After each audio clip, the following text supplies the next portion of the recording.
My name is Ben Van Dyken, Associate Animator here at Insomniac Games, and that's basically what I do, is animate the characters, take the character models, and give them life, and create move sets, and then also for cinematics. Well, originally I grew up in Seattle, Washington. I got into games basically through a testing job. I worked in games before going to school for about 3 years or so. And I went to school recently at Academy of Art University in San Francisco. And that's basically where I studied animation. Now with the art assets, especially, you know, on the art side of things, it's like there's so much more involved now.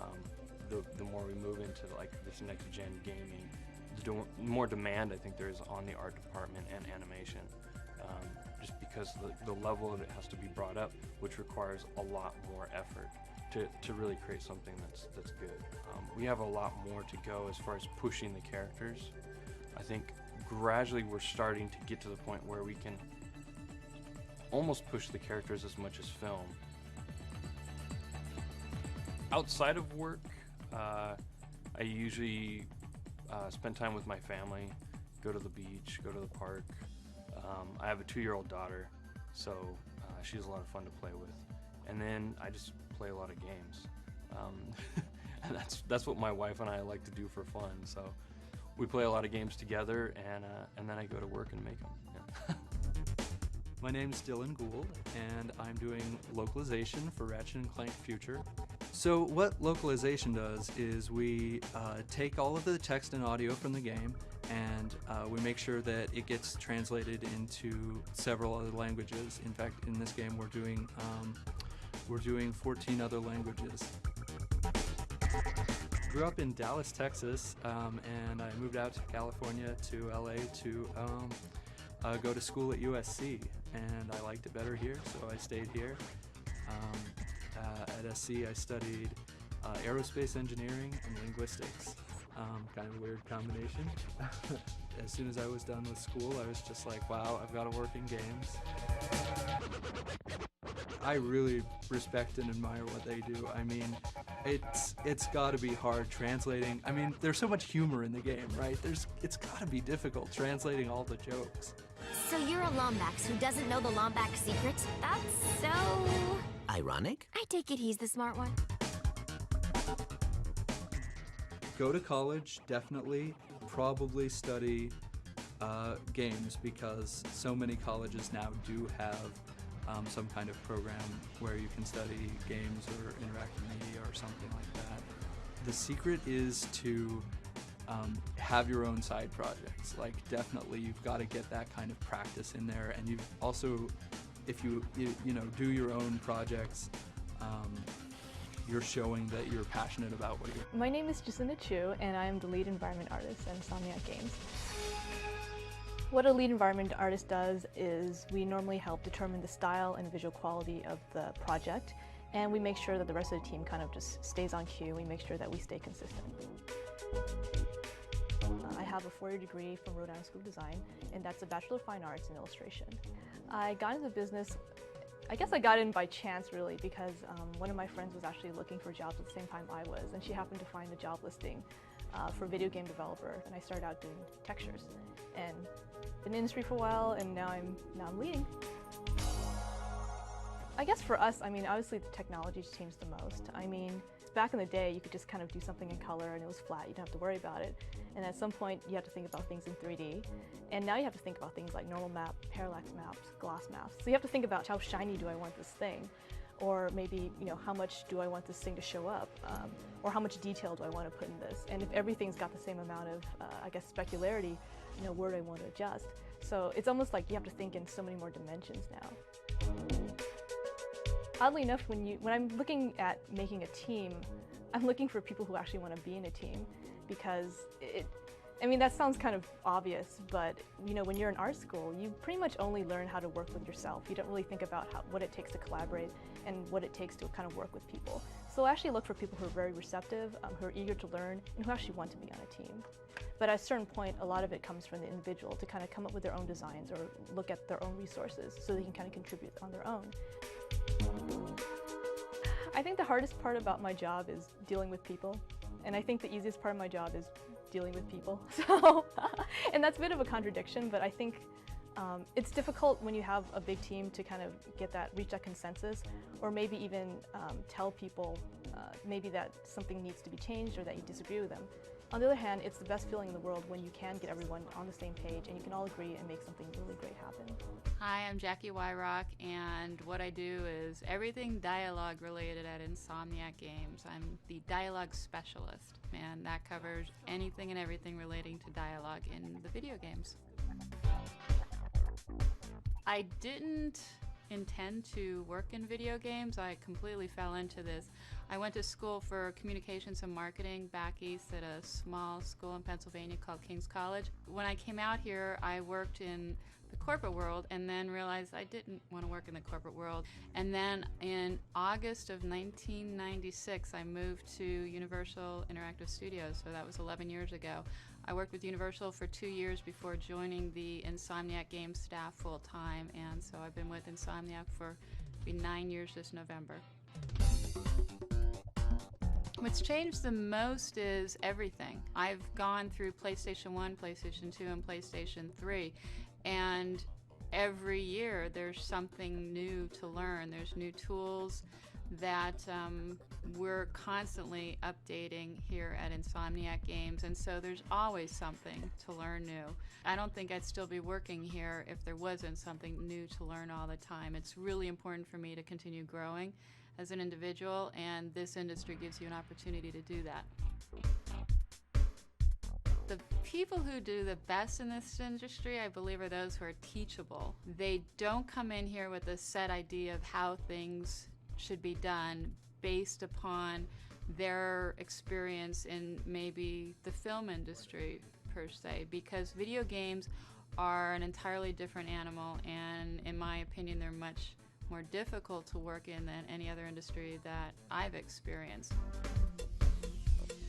The mood in our area is very light and funny and sarcastic and incredibly helpful. We've got a great team. My name is Andrew Yount. I'm a senior gameplay programmer here at Insomniac Games. We are really the end step of the process of developing a game. We take all the art assets from the art department, the design documents, and all of the audio assets, and really everything that goes into a game, and we put it together and make it a cohesive product. If you've been ingested by a mutant space eel, please press 2.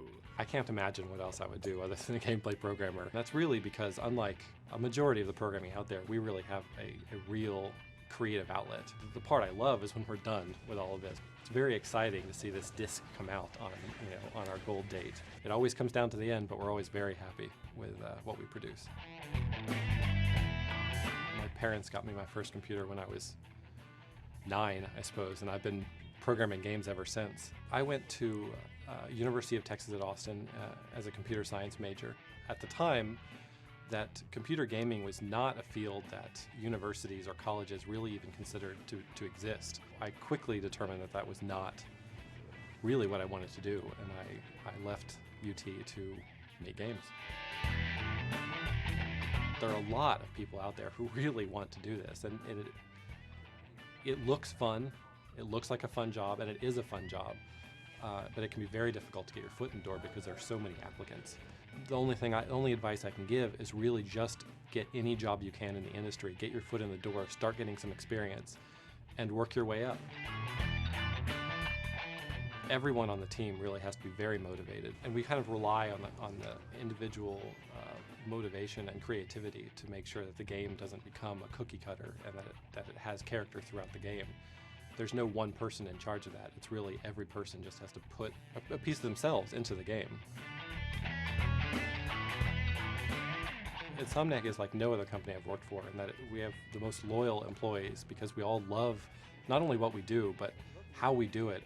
The management here really cares about games. And while certainly they are running a business and doing a very good job of it, it's not all about a company. It's about creating games.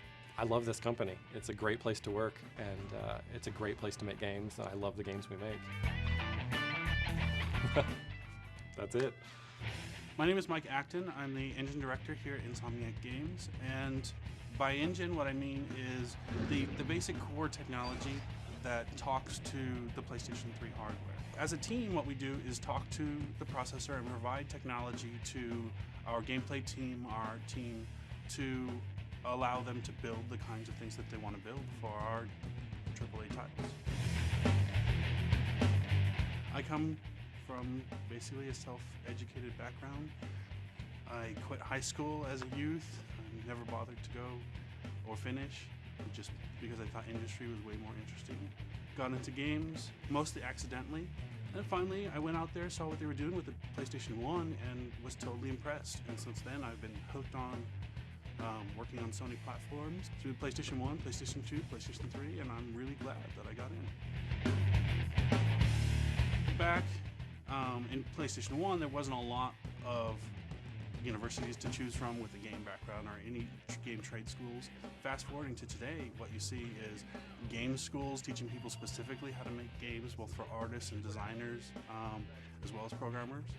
Now, it's questionable how much value that gives, but really the big difference is that we've, as an industry, we've come to expect people to understand how our work is done. I tend to say that for the next generation of games, we'll still be on sort of having those specialty processors. We'll still have a GPU. We may or may not have a physics processor. But for the one after that, I think it's so far down the road that it's impossible to predict. But what really is going to come out from a hardware innovation point of view.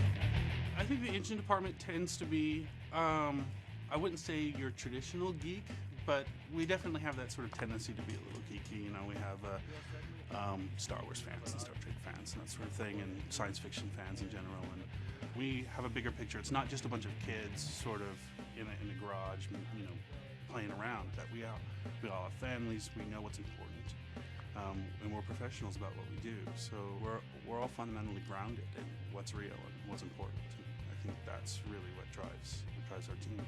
Final thoughts, favorite sayings? I got nothing. My name is Drew Murray. I'm a designer on Ratchet and Clank Future Tools of Destruction. We do everything from creating overhead two-dimensional maps that we pass on to the artists that they build the levels out.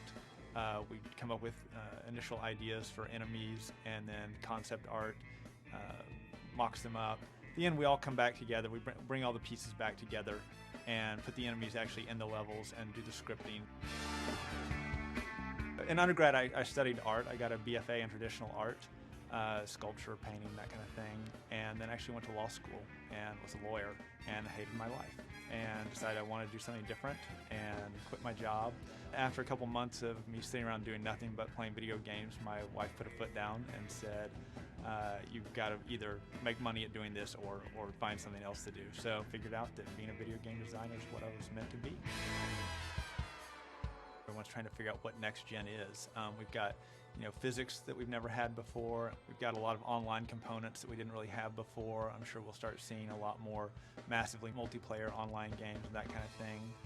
One of the things I'm most interested in are going to start having user-created content that, just people can create levels and put them online and share those. I think that's one of the more exciting things that's coming.